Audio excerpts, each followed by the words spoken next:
give me these notes so that when I come up and do these things that I know what I'm supposed to say. Wait, no, just a second here. Hang on, wait. All right, I hear this. Hang on one second. Give your stump speech, Mark. My name is Joe. That poor son of a gun thinks he's president of the United States.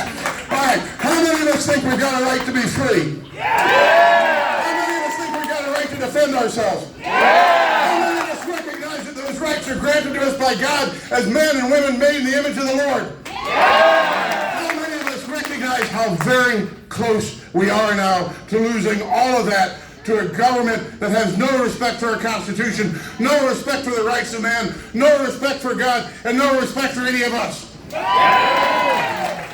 Who would ever think that in the United States of America we would be in a situation where we have men pretending to be women, playing in women's sports, and having the national legacy media believing this is okay? We had a rally in St. Louis today by a bunch of people that are trans supporters complaining about the fact that the government of the state of Missouri was going to outlaw the concept of boys playing in girls' sports. Who would ever think we'd have to ask that question in our lifetime?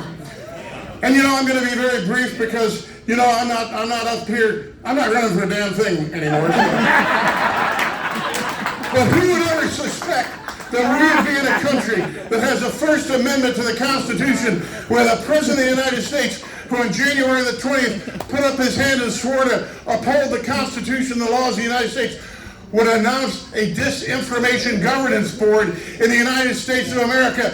And why weren't there every single Republican senator and every single Republican congressman standing on the Capitol steps screaming, "We cannot have this in the United States of America. We cannot have this in a free country"? Well, ladies and gentlemen, I have the distinct honor of introducing tonight a lady who has stood up against the left, stood up against the forces of evil. And ladies and gentlemen, how many of us recognize that what we're fighting right now is a battle of good versus evil? That the forces of the left are evil, they can't be negotiated with, they can't be bargained with, because they only take negotiation as a sign of weakness. The only thing we can do, if we're going to save this country, is stand up against it, stand up against the forces of evil.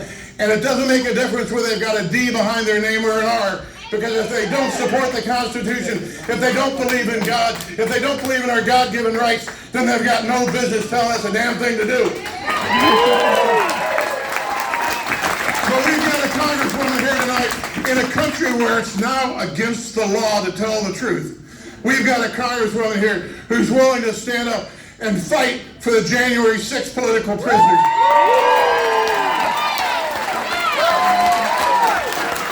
Stand up and fight those people that want to castrate and mutilate the youth of America. She's got the guts to stand up and tell Leslie Stahl these people are pedophiles, that they're trying to sexualize and mutilate our children. She has got the guts to stand up against the left, tell the truth, regardless of what they say about her. And it's my most distinct pleasure to introduce tonight Congresswoman Marjorie Taylor Greene.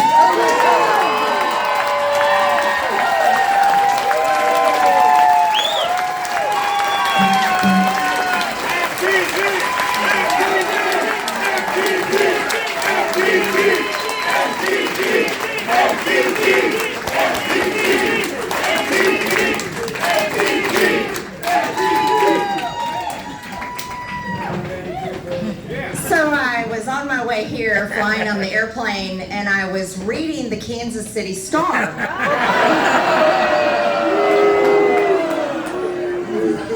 And I read that there's some radical right-wing